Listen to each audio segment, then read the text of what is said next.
29 क्या होगा नहीं होगा वो तो जनता तय करेगी। लेकिन इसी अभी जो समय बचा है, इसी कालखंड में अकेले हम इन पे पर्याप्त पड़ रहे हैं। अब ऐसा समय आया है कि ये लोग हमारे समय में भी कटौती करने लगे हैं। ये तो आप घर से बैठकर अपने टेलीविजन में या किसी मोबाइल में देखते होंगे। बाकी विधायक खड़े होते हैं तो उनको बोलता है कि माननीय सदस्य फलना आप अपना बात रखिए, लेकिन जैसे ही डुमरी का नाम लिया जाता है, माननीय सदस्य डुमरी, उसके बाद तुरंत अध्यक्ष महोदय बोलते हैं समय का ध्यान रखिएगा। जैसे ही बाकी जो भी और भी सदस्य को वो आमंत्रित करते हैं, उनको बात रखने का अवसर देते हैं, वो अपनी बातों को रखते हैं, लेकिन जैसे ही हमारे नाम का उद्घोष होता है माननीय स्पीकर महोदय के श्रीमुख से, वो दूसरा लाइन यही बोलते हैं कि थोड़ा समय का ध्यान रखिएगा। सबको मालूम है कि अगर इस शख्स को समय दिया जाएगा तो फिर ये सरकार की एक एक नीतियों की ऐसा धागा खोलेगा जो पूरे राज्य को उसका चेहरा पता चल जाएगा। तो ये कहीं ना कहीं आपका विश्वास, आपका प्रेम, और चूंकि हम लोगों ने सबसे पहला हथियार माना है एजुकेशन को, हमने सबसे पहला हथियार माना है शिक्षा को, और आज ये शिक्षा ही है कि आज आपके बीच हम आए हैं और आप सुन रहे हैं। वरना अगर बात करें सुंदरता की तो इस झारखंड में हमसे सुंदर नौजवान कितने हैं, हमको देखिए ना, टकला मुंडा ऐसे आ गए हैं, एक सामान्य सा चप्पल पांव में पहने हैं, ये टी शर्ट भी है। आप दिलीप दाई जानेंगे कहां से ला दिए। हम बोले कि भाई हम रात में आए तो दो चार जगह, अभी भी चूंकि आए तो दो चार बारिश हो रही तो हम जो कपड़ा पहन के आए गंदा हो गया था। हम बोले दिलीप दाई सब थोड़ा सा कपड़ा मैला हो गया है, तो यही ड्रेस लिए, यही पहने और यही हम सुबह उठ के आपके बीच चले आए। तो इसलिए आज अगर आप हमें सुन रहे हैं, आज अगर पूरे राज्य के लोग हमें सुन रहे हैं, अपनी समस्याओं को हमारे पास लेकर जा रहे हैं, तो इसलिए नहीं कि हम अच्छा दिखते हैं, हमारी ऊंचाई अच्छी है, हमारी लंबाई अच्छी है, इसलिए कि लड़का जो भी बोलता है टू द पॉइंट बोलता है, पढ़ा लिखा लड़का है। इसलिए हमारा प्रयास यही रहेगा कि पढ़े लिखे नौजवानों को राजनीति में लाने का अवसर दिया जाएगा।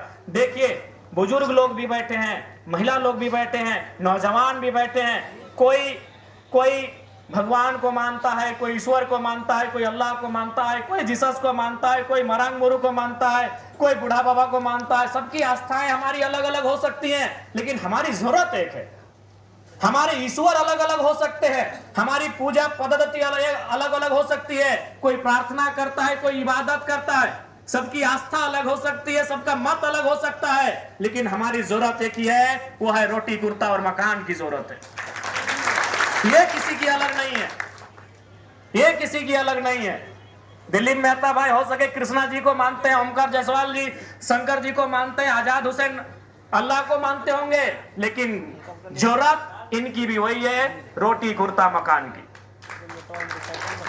इसलिए आपको यह जानना होगा कि जिस आपकी आस्था जिस पर है, जिसके ऊपर आपकी आस्था है, उसने संसार को बनाया होगा। मैं उस पर बात विवाद नहीं करना चाहता हूं, उसने दुनिया को बनाया होगा, मैं उस पर बहस नहीं करना चाहता हूं, लेकिन आपको भी मालूम है कि आज अगर आपकी जरूरतों को कोई पूरा करेगा तो ऊपर में बैठा कोई ईश्वर खुदा भगवान नहीं, नीचे जो कानून है, नीचे जो सरकारें हैं, नीचे जो नीति नियम है, नीचे जो हमारे संसाधन है, वो आपकी जरूरत पूरा करेंगे। इस बात को आप भी जानते हैं, इस बात को आप भी जानते हैं कि यदि आपको चोट लगे तो आप अपने आराध्य देवी देवता के पास जाके धरना नहीं बैठते हैं, आप थाना में जाके धरना बैठते हैं, क्योंकि कानून ही आपकी मदद करेगा। इस बात को आपको व्यवहारिक रूप में जानने और समझने की आवश्यकता है। आस्था अलग जगह है, हमारे देवता, हमारे पूजा पद्धति वो अलग जगह है, लेकिन हमारे जो आज ये लोकतांत्रिक जो भारत है, इस लोकतांत्रिक भारत के जो तरीके हैं, जो व्यवस्थाएं हैं, उनके प्रति हमारी एक अलग आस्था होनी चाहिए, उनके प्रति हमारा नजरिया अलग होना चाहिए।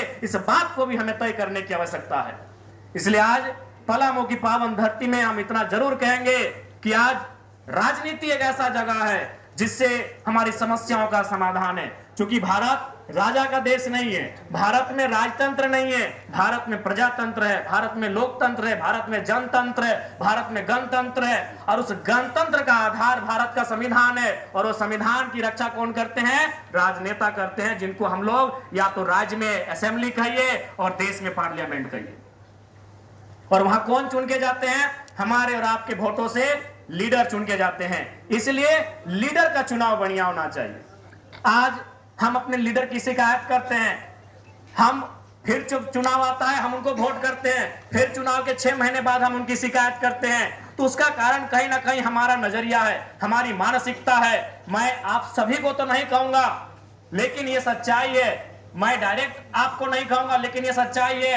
आज चुनाव का प्रचलन क्या है हमारे राज्य में, आज चुनाव का प्रचलन क्या है हमारे देश में। कोई हमें 500 रुपया थमा दे, कोई हमें एक बोतल शराब थमा दे, कोई हमें मांस मदिरा थमा दे, तो उन्हें हम वोट कर जाते हैं। एक बात दिल से सोचिए कि 500 रुपए में हम अपना ईमान बरकरार नहीं रख पाए, तो विधायक लोग को 5 करोड़ का लालच मिलता है। कैसे ईमान रखें?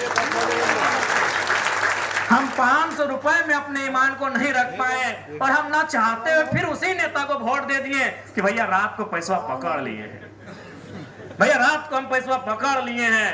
रास्ता में जाते जाते अरे भोटवा ना दमी 2 पीस हमारे मिठुआ तो खाए ले, भैया खा लिए हैं, अब अन्न खा लिए तो गुनवा कैसे नहीं गाएंगे। जब हम 500 रुपए में अपना ईमान को नहीं रख पाते तो सोच के